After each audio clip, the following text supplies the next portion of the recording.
put the people who were in the institutions, just put them out in the street. This is why I think, it's my opinion that's why I think we see a lot of this crazy crime that we see now, because these people out here, they got mental handicaps and they're trying to survive.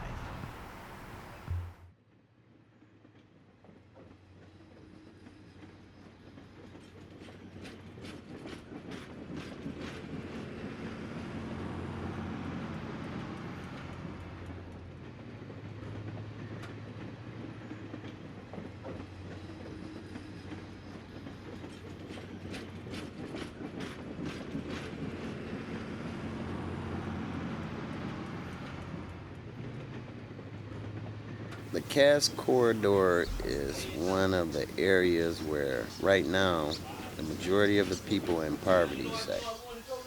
But it was a predominant area back in the days, in the 60s, before the riots here in Detroit. And once that occurred, a lot of prostitution, drugs came in the area after the riot. And it went to what it is now, which is garbage.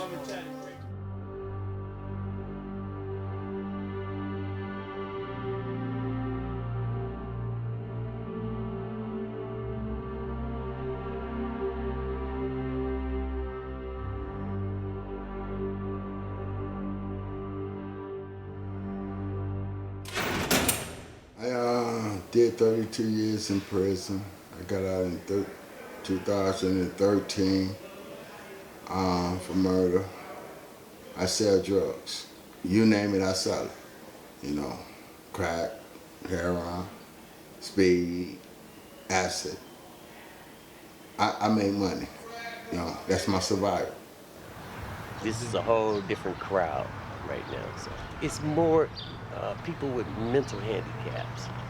You know, back a few years ago, our governor closed down all of the mental institutions and just put the people who were in the institutions, just put them out in the street. This is why I think, it's my opinion that's why I think we see a lot of this crazy crime that we see now, because these people out here, they got mental handicaps and they're trying to survive.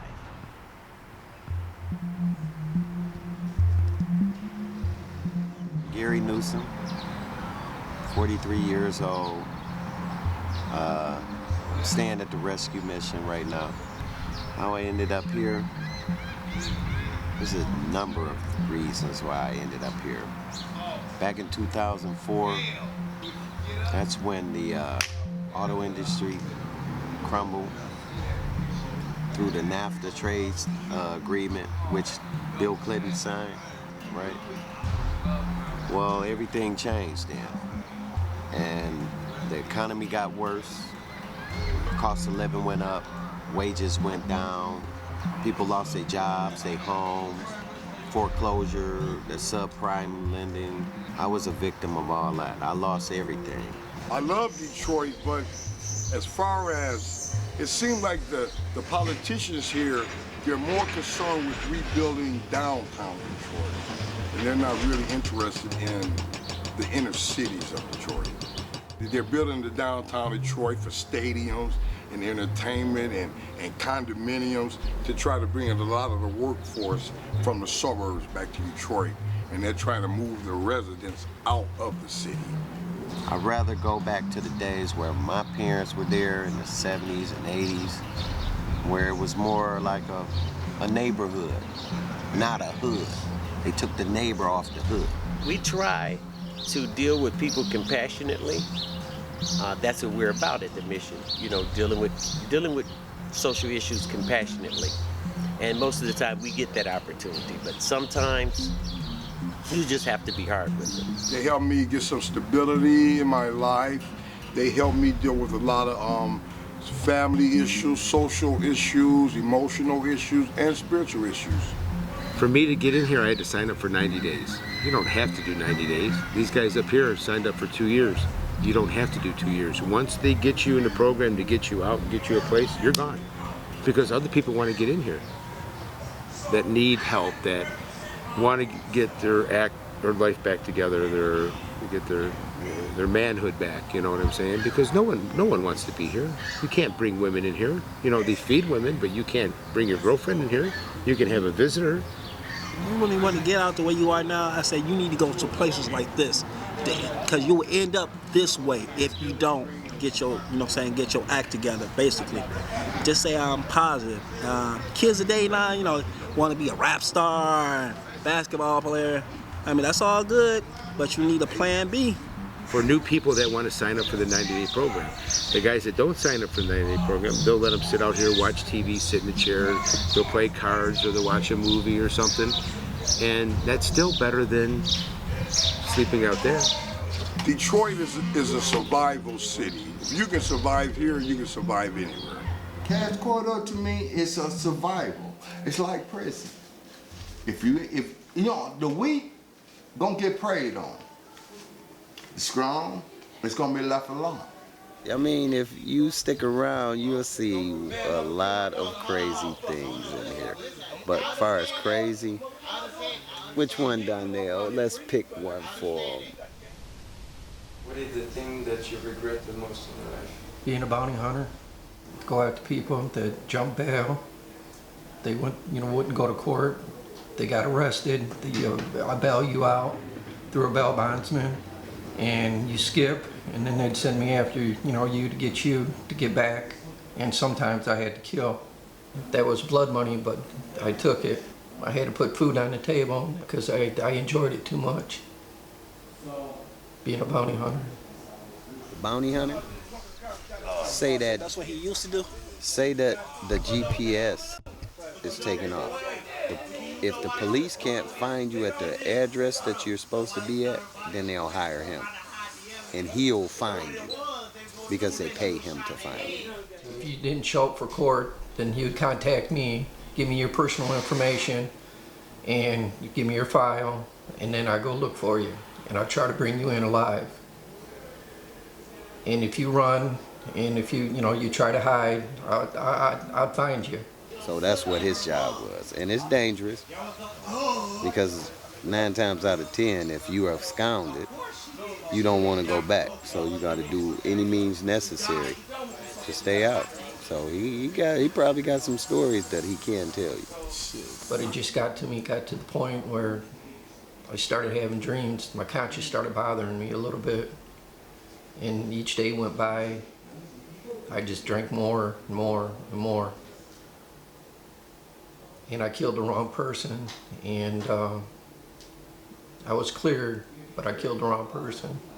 He looked very familiar, similar on the picture that I had. He could have passed for his twin, but when I got up close to look at him on the ground, I realized it wasn't him, and he was a father of 3 kids. And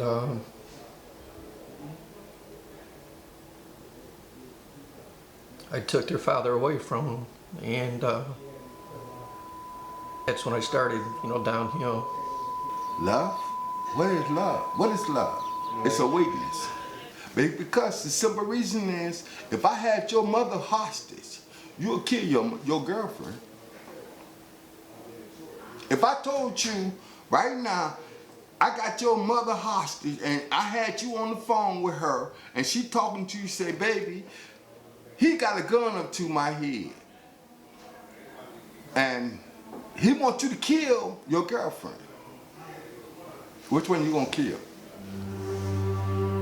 Detroit is a wonderful place with lots of wonderful people, and I hope that just because you see stuff on the news, just don't think that's what Detroit is all about, because it's not. It's really just a small population that does all this stuff, but it's really a lot of nice and decent people in Detroit, and it's a good place to be. I see it's that city still with a lot of potential in it. Homeless, with homeless, or without. I see more with homeless. There's some homeless people out here that are very smart, regardless. Believe me, I see some homeless people that are smart. People that don't care about homeless never